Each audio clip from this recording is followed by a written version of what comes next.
जिनके लिए राष्ट्र प्रथम है। आप सबका उत्साह देखकर मैं कह सकता हूं कि मुरैना आज भी न अपने संकल्प से डिगा है और ना ही कभी डिगेगा।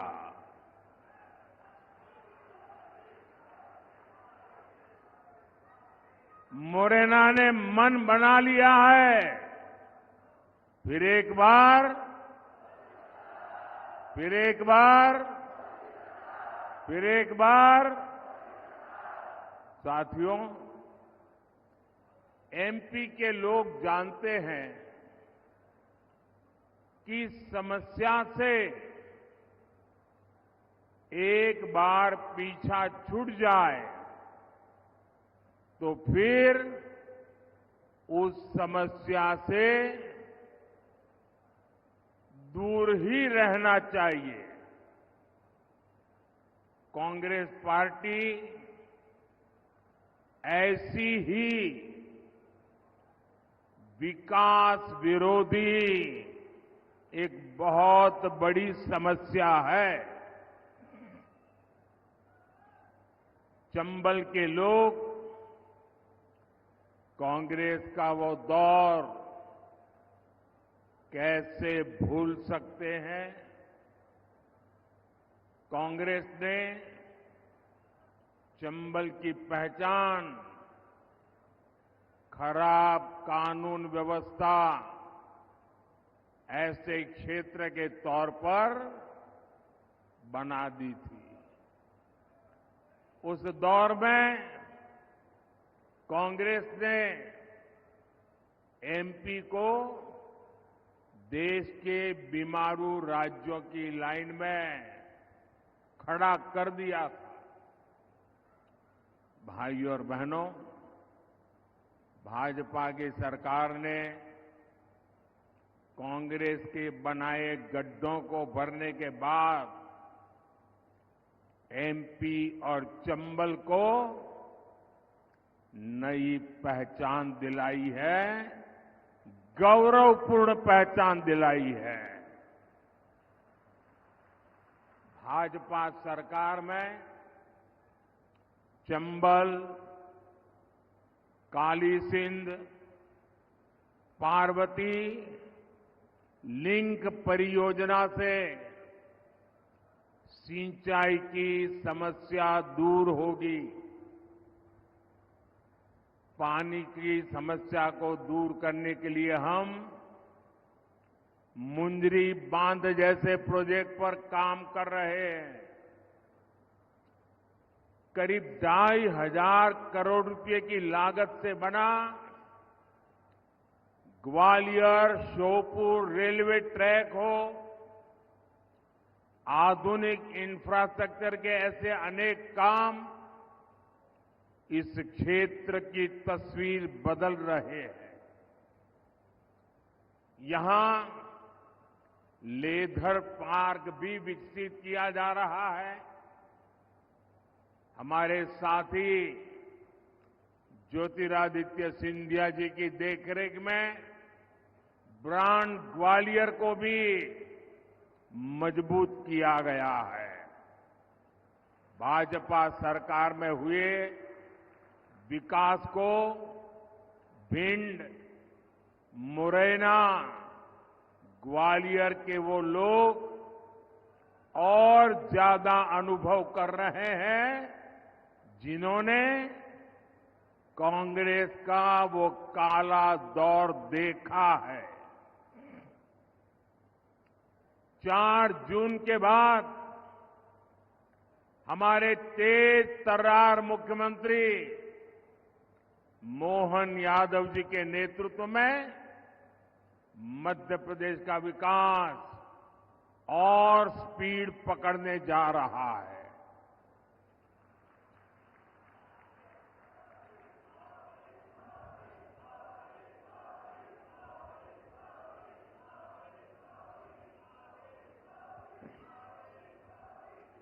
साथियों, भाजपा के लिए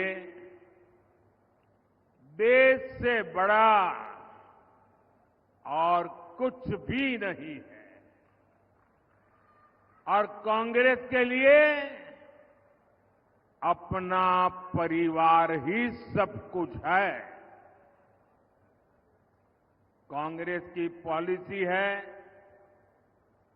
जो देश के लिए सबसे ज्यादा योगदान करे, सबसे ज्यादा मेहनत करे, सबसे ज्यादा समर्पण करे, उसे सबसे पीछे रखो।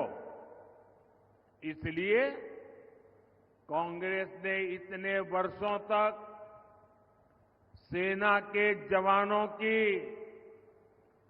वन रैंक वन पेंशन जैसी मांग पूरी नहीं होने दी। हमने सरकार बनते ही वन रैंक वन पेंशन को लागू किया।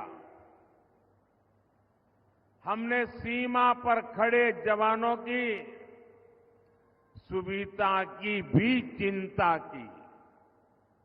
कांग्रेस सरकार ने जवानों के जो हाथ बांध रखे थे, हमने उन्हें भी खुली छूट दे दी। हमने कहा, अगर एक गोली आती है 10 गोली चलनी चाहिए।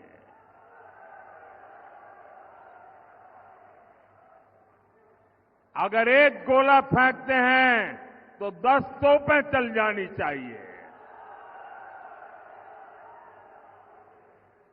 भाई और बहनों, आज हम देश में लाखों स्वयं सहायता समूहों के जरिए महिलाओं की मदद कर रहे हैं।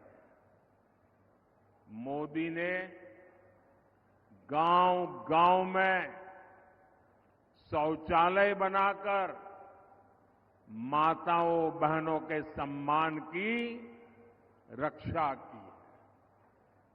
अब अगले 5 वर्षों के लिए मोदी ने 3 करोड़ महिलाओं को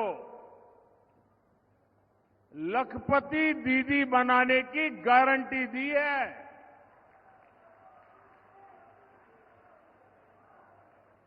3 करोड़ महिलाएं जब लखपति दीदी बनती है तो उस परिवार की, उस गांव की सारी अर्थव्यवस्था तेज गति से दौड़ने लग जाती है। साथियों, आप सब जानते हैं, आजादी के समय कांग्रेस ने धर्म के नाम पर देश का विभाजन स्वीकार किया था। मां भारती के हाथों की जंजीरें काटने के बजाय कांग्रेस ने मां भारती की भुजाएं ही काट दी थी, देश के टुकड़े कर दिए थे। लेकिन कांग्रेस सुधरने को तैयार नहीं है। कांग्रेस को लगता है यही उसके फायदे का रास्ता है, यही उसके फायदे के लिए सरल रास्ता है। आज एक बार फिर कांग्रेस कुर्सी के लिए छटपटा रही है और कुर्सी पाने के लिए भांति भांति के खेल खेल रही है। देश के कोटि कोटि नागरिकों के आंखों में धूल झोंककर सत्ता हथियाने के लिए आपके भविष्य को बर्बाद करने पर तुली हुई है। ये लोग फिर से धार्मिक तुष्टीकरण को मोहरा बना रहे हैं। साथियों, कर्नाटका में कांग्रेस सरकार का राज है और उन्होंने क्या पाप किया है, आप हैरान हो जाओगे। मुझे बताइए कि आपके गांव में कोई आकर के कह दे कि भाई इस गांव में सारे के सारे लोग अब ये नहीं ये हो गए, तो आपको मंजूर होगा क्या? कांग्रेस सरकार ने कर्नाटका में जितने भी मुस्लिम समाज के लोग हैं, उच्च वर्ग के होंगे, धनी होंगे, व्यापारी होंगे, उद्योगपति होंगे, न्यायमूर्ति होंगे, कोई भी होंगे, बस सिर्फ वो मुसलमान होना चाहिए। अगर वो मुसलमान है तो उन्होंने रातों रात एक कागज निकालकर हस्ताक्षर करके उन सबको ओबीसी घोषित कर दिया। अभी ओबीसी घोषित कर दिया तो बहुत बड़ा तूफान हो गया। यानी वहां कांग्रेस ने शिक्षा और सरकारी नौकरी में पहले जिन ओबीसी लोगों को आरक्षण मिलता था, उस ओबीसी समाज में इतने सारे नए डाल दिए कि ओबीसी समाज को जो आरक्षण मिलता था वो उनसे छीन लिया, चोरी छुपी से छीन लिया। और जो मुसलमानों को नया ओबीसी बना दिया था, गैर कानूनी तरीके से बना दिया था, संविधान के विपरीत बना दिया था, बाबा साहब आंबेडकर की भावना के विरुद्ध बना दिया था, उस मुस्लिम समाज को ओबीसी को जो मिलता था वो लूट करके उनको दे दिया। आप सबको मालूम है, जब देश का संविधान बना, महीनों तक माथापच्ची हुई, चर्चाएं हुई, देश के गणमान्य लोगों ने चर्चाएं की। बाबा साहब आंबेडकर में उन चर्चाओं के आधार पर संविधान को लिखा गया और सबने सोच समझ करके तय किया कि देश की एकता अखंडता के लिए देश का संविधान किसी भी सूरत में धर्म के आधार पर आरक्षण नहीं देगा। बाबा साहब आंबेडकर ने कहा, धर्म के आधार पर आरक्षण नहीं दिया जा सकता। और इसलिए कांग्रेस ने धोखेबाजी की, पिछले दरवाजे से किया। खुद बाबा साहब आंबेडकर की पीठ में छुरा भोंक दिया। लेकिन वोट बैंक और तुष्टीकरण में डूबी कांग्रेस कर्नाटका का यही मॉडल पूरे देश में लागू करना चाहती है। साथियों, कांग्रेस दलितों का, पिछड़ों का, आदिवासियों का हक छीनने का षड्यंत्र लंबे समय से कर रही है। 19 दिसंबर 2011 को जब उनकी सरकार थी, तब की कांग्रेस की केंद्र सरकार धर्म के नाम पर आरक्षण देने का एक मुसद्दा, एक नोट कैबिनेट में लेकर आई थी।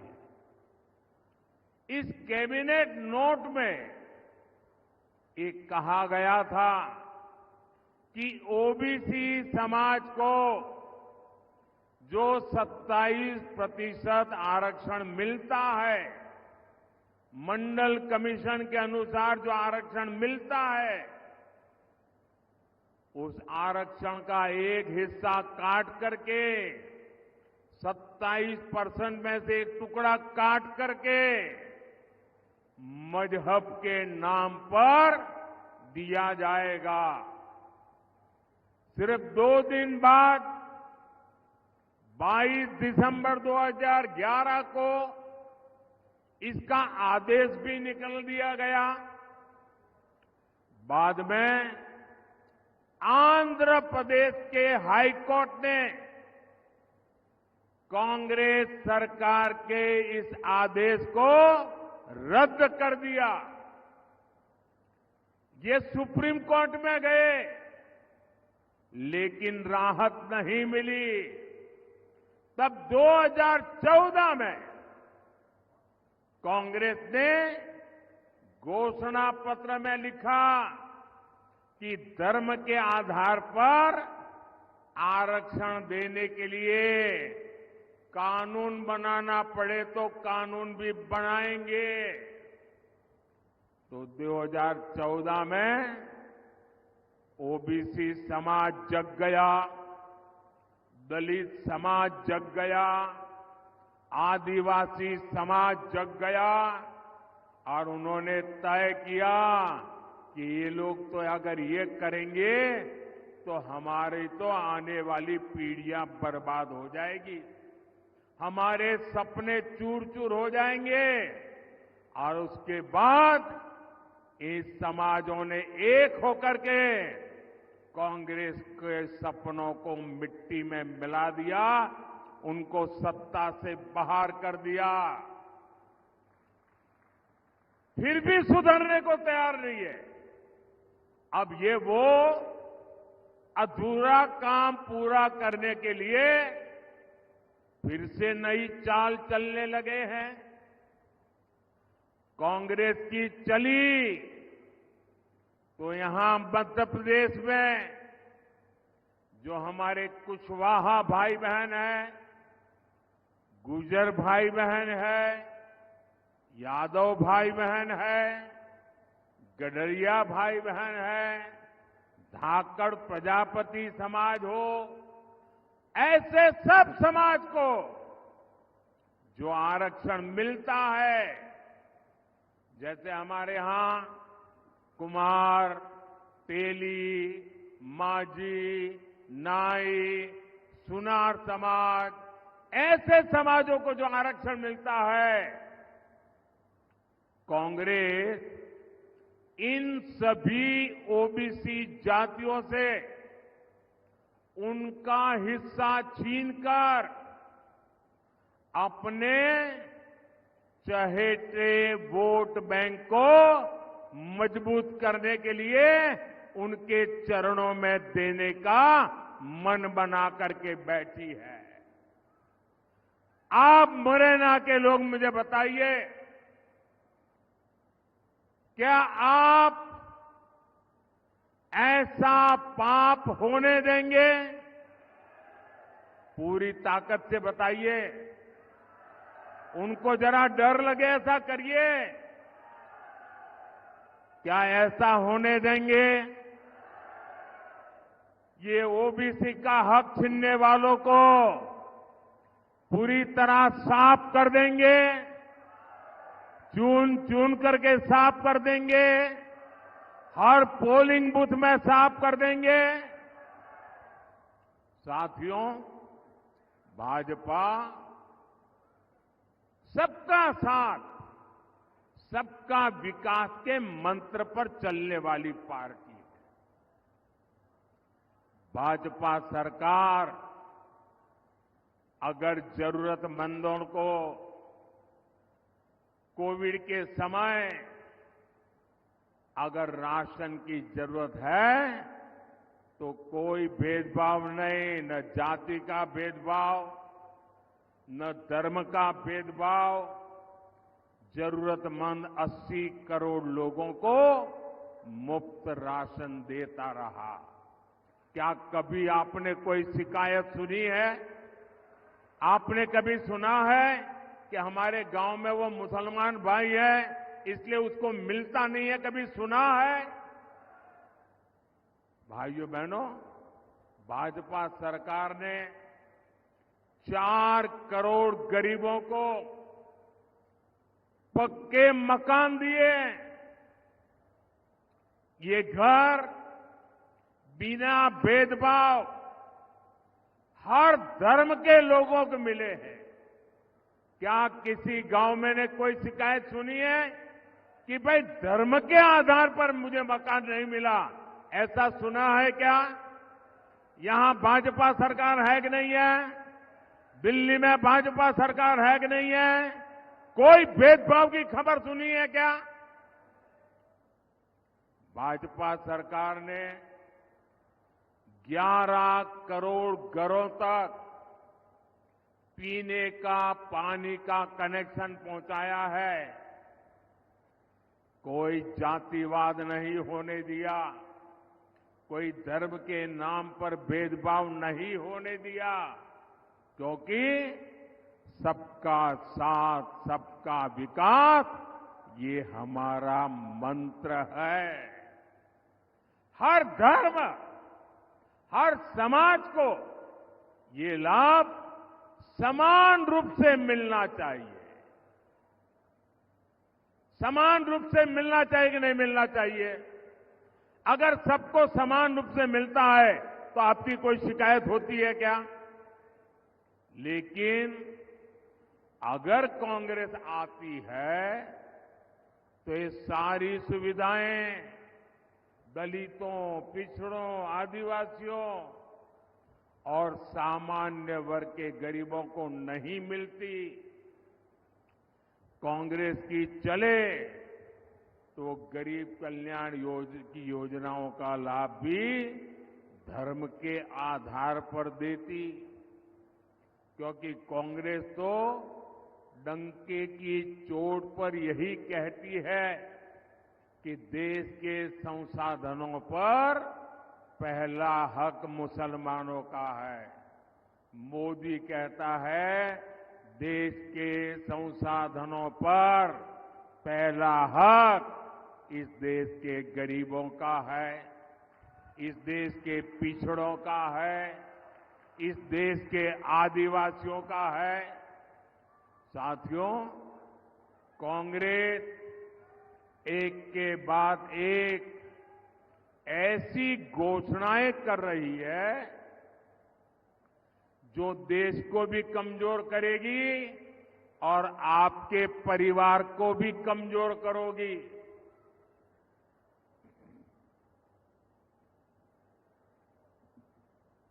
आपने सुना होगा इन दिनों कांग्रेस के शहजादे, अब आजकल वो जरा इतने चिंतित है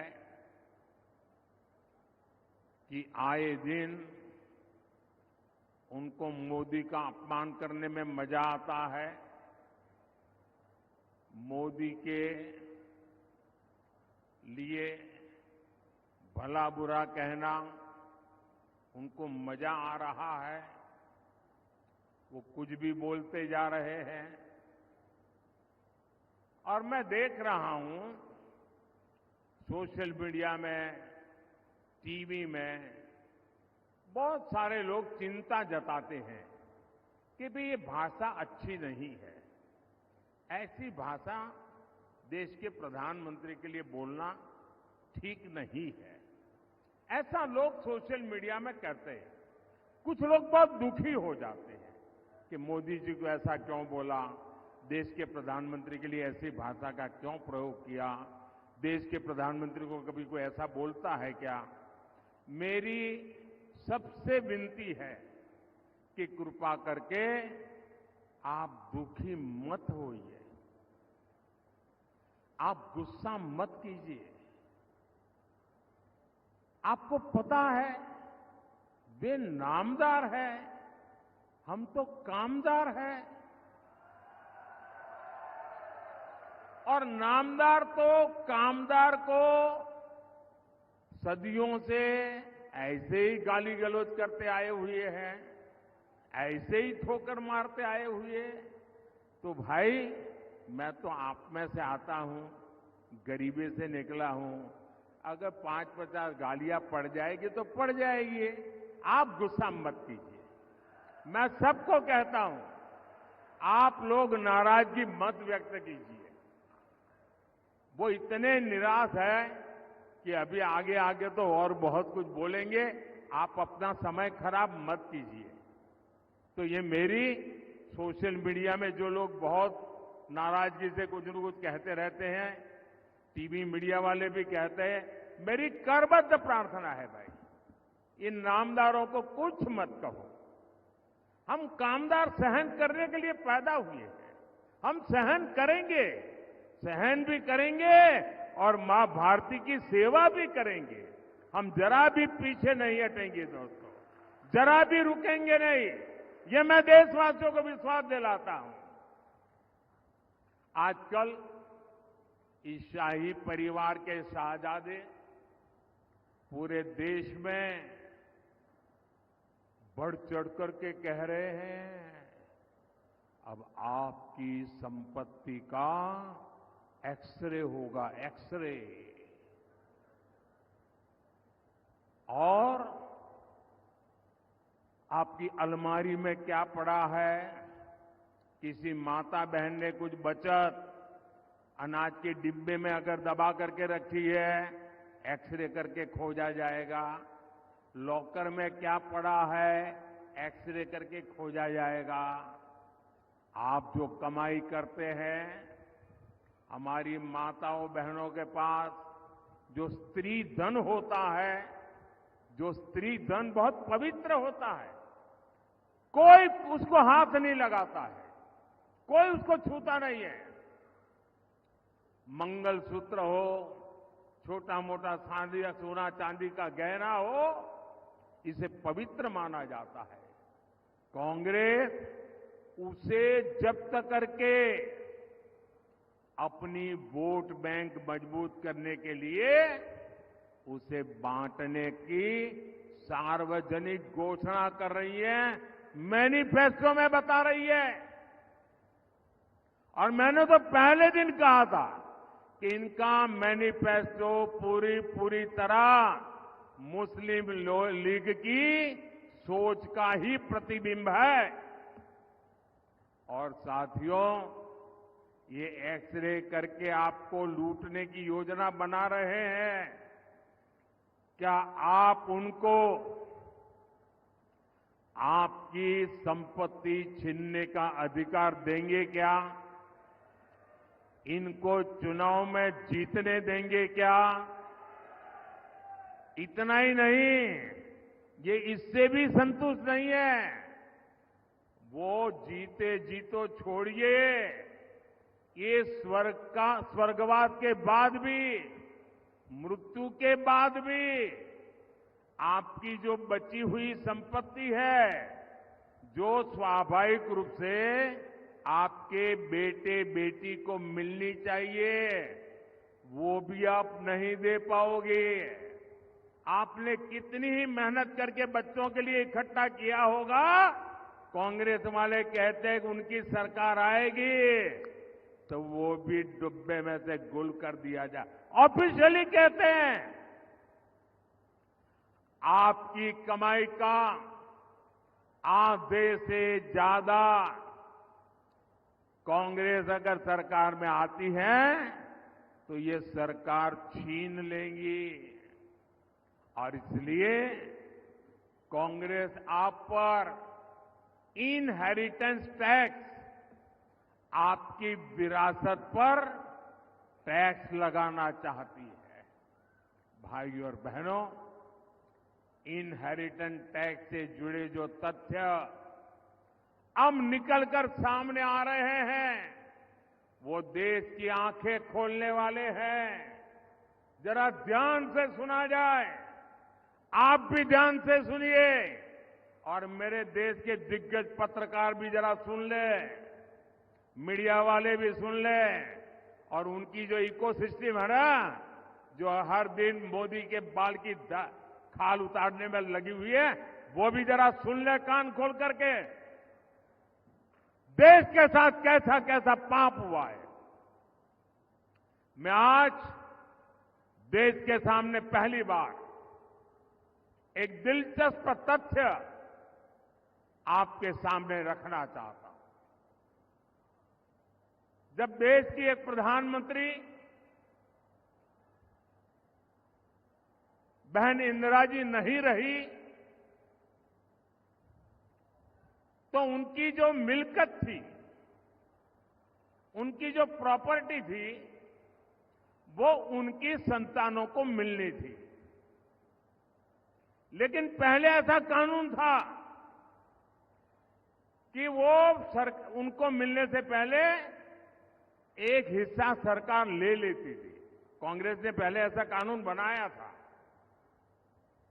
तब चर्चा थी और व्यापक रूप से चर्चा थी कि जब इंदिरा जी नहीं रही और उनके बेटे राजीव गांधी जी को ये प्रॉपर्टी मिलने की थी, लिख करके गई थी, तो अब सरकार को पैसा चला ना जाए, प्रॉपर्टी को बचाना था, तो इन्होंने क्या कर दिया, उस प्रॉपर्टी को बचाने के लिए अपनी माता इंदिरा गांधी से मिले हुए पैसों को बचाने के लिए उस समय के प्रधानमंत्री श्रीमान राजीव गांधी ने अपनी संपत्ति बचाने के लिए पहले जो इनहेरिटेंस कानून था उसको समाप्त किया और खुद के पैसे बचा लिए।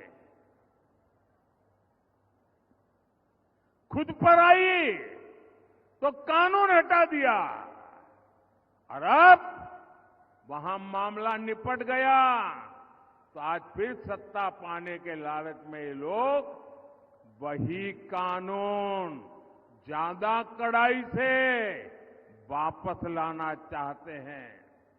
बिना टैक्स के अपने परिवार की 4 पीढ़ियों की अकूत धन दौलत हासिल करने के बाद अब ये लोग आप जैसे सामान्य मानवी की विरासत, आपकी मेहनत की कमाई, जो आपने अपने बच्चों के लिए बचत करके रखा है, उस पर टैक्स लगा करके आधी संपत्ति लूटना चाहते हैं। और इसलिए ही तो देश कह रहा है, कांग्रेस की लूट जिंदगी के साथ भी और जिंदगी के बाद भी। साथियों, आपके और कांग्रेस के आपके साथ खिलवाड़ करने के उनके जो इरादे हैं, कांग्रेस के इन खतरनाक इरादों के बीच आपके हकों की रक्षा के लिए ये मोदी दीवार बन के खड़ा है।